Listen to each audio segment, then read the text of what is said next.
Toussaint Louverture es señalado en las páginas del libro de la Historia Universal como el libertador de Haití.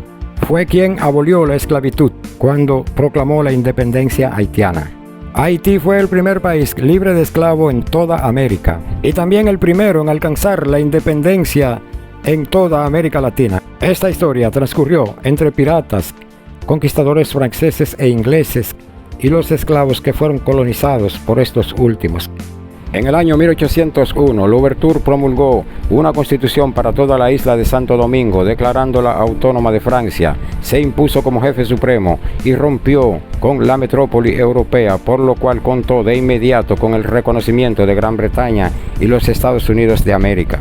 En respuesta a esto, Napoleón Bonaparte envió un ejército de 25,000 soldados para restablecer el poderío francés y recuperar para su provecho la industria azucarera. Pretendió también restablecer la esclavitud y obligar a Louverture a resarcir a los colonos franceses, promesa que éste había hecho al establecerse como gobernador en Santo Domingo. En diciembre de 1801 desembarcó en la isla una expedición militar francesa bajo el mando del general Charles Manuel Leclerc, cuñado del emperador y uno de los más importantes militares del momento. El 4 de febrero, el ejército francés inició la invasión, topándose con enemigos más combatientes y feroces de lo que ellos esperaban. Louverture y sus aliados recurrieron a la técnica de quema y raza, evitando que los franceses pudieran abastecerse en su avanzada y protegiendo a la vez a los pobladores. También aprovecharon la fiebre amarilla que diezmó considerablemente al ejército francés. Sin embargo, el general Leclerc tenía un plan B que utilizó para neutralizar al líder revolucionario y prócer haitiano. Mandó secuestrar a Placide e Isaac, dos hijos de Louverture, quienes se encontraban estudiando en Francia. De esta forma puso entre la espada y la pared al líder independentista haitiano.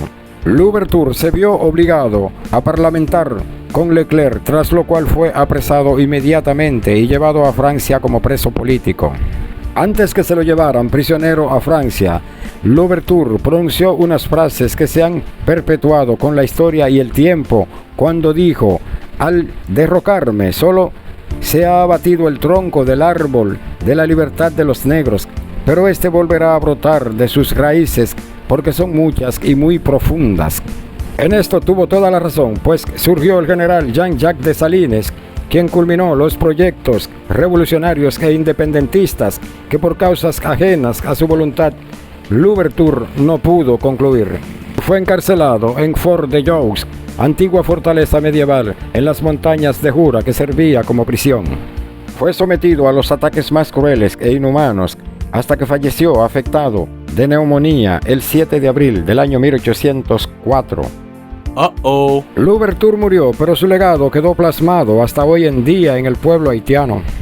El 1 de enero del año 1804, Jean-Jacques Dessalines declaró a Haití una república libre, convirtiéndose en el primer país de América Latina y el Caribe en liberarse de la opresión colonialista. Haití fue llamado oficialmente después de la independencia Santo Domingo, como un tributo a los antecesores indígenas taínos, ya que la palabra significa tierra de montañas, que proviene del arahuaco. Jean-Jacques Dessalines, un antiguo esclavo que había alcanzado el grado de general en el transcurso de las revueltas, decidió continuar la lucha nacional por la libertad de su pueblo.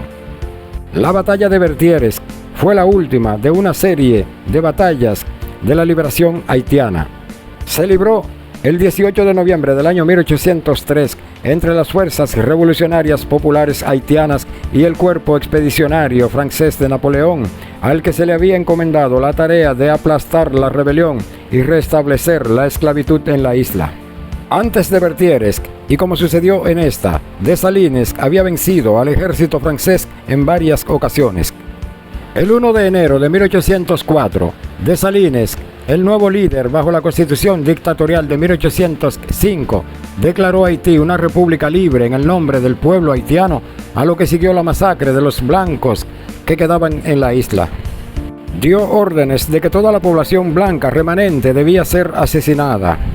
Además, ordenó que las armas utilizadas debían ser silentes, como espadas, cuchillos, bayonetas, en vez de pistolas o escopetas. Los asesinatos se realizaban de forma silenciosa para evitar que las futuras víctimas pudieran intentar escapar. Para finales de abril de 1804, entre 3.000 y 5.000 personas blancas habían sido asesinadas y los haitianos blancos fueron prácticamente erradicados. Solo 3 categorías de personas blancas, excepto los extranjeros, fueron seleccionadas como excepción y salvadas. Estos fueron los soldados polacos que desertaron del ejército francés, el pequeño grupo de colonos alemanes invitado a la región noroeste antes de la Revolución y el grupo de médicos y profesionales y sacerdotes. Según reseñas históricas, también se salvaron personas que tenían conexiones con oficiales del ejército haitiano, así como las mujeres blancas que aceptaron casarse con hombres mulatos o de raza negra. Dessalines no intentó esconder la masacre del mundo. En una proclamación oficial el 8 de abril del año 1804 declaró lo siguiente: les hemos dado a estos verdaderos caníbales guerra por guerra, crimen por crimen, indignación por indignación. Sí, he salvado a mi país, he vengado a América. Durante su gobierno, Dessalines intentó restablecer la economía de las plantaciones mediante un sistema de trabajo forzado, pero en 1806 fue traicionado y brutalmente asesinado por sus colaboradores Alexandre Peyton y Henry Christopher, quienes tras su muerte se repartieron el poder de la nueva nación. Este golpe de Estado fue promovido por sectores acomodados que más tarde se vieron afectados por la promulgación de una ley de reforma agraria con características revolucionarias. La mayoría de los investigadores e historiadores que han estudiado el pasado de Haití coinciden en que este es un lugar condenado al sufrimiento y a la desdicha. Incluso la naturaleza no ha sido benevolente con Haití, pues con esta tienen un historial trágico repleto de desastres y desgracias. Parece inverosímil que después de ser una de las colonias más próspera y rica en tiempo de la colonización, Haití haya pasado a ser el país más pobre de América. También es considerado en el escalafón mundial como uno de los países menos desarrollados y más atrasado económicamente. Los haitianos se independizaron de Francia, pero estos, bajo amenaza de invasión, los sometieron a pagar una deuda de la cual nunca se han podido recuperar. El 17 de abril del año 1825, una flota de 14 barcos de guerra franceses se amontonaron en la costa de Puerto Príncipe, lista para intervenir, y dejaba entrever una posible restauración de la esclavitud en caso de insubordinación. Haití fue condenado a pagar 150 millones de francos de oro para compensar por sus pérdidas a los antiguos colonos que habían dominado a los esclavos a cambio del reconocimiento de su existencia como nación-estado independiente. Este pago extorsionado y abusivo al pueblo haitiano por haberse atrevido a lograr su independencia fue negociado 13 años más tarde, en el año 1838, rebajando la cantidad a 90 millones tras un escandaloso tratado de amistad. Louis George Tim, presidente del Consejo Representativo de Asociaciones Negras, dijo: el dinero debe ir al Estado haitiano y a la sociedad civil haitiana. Ha llegado el momento de reparar esta doble pena sufrida por la isla, la esclavitud y el rescate. Agregó que la indigencia de Haití se debe al pago de 90 millones de francos, lo que obligó al país a endeudarse durante décadas.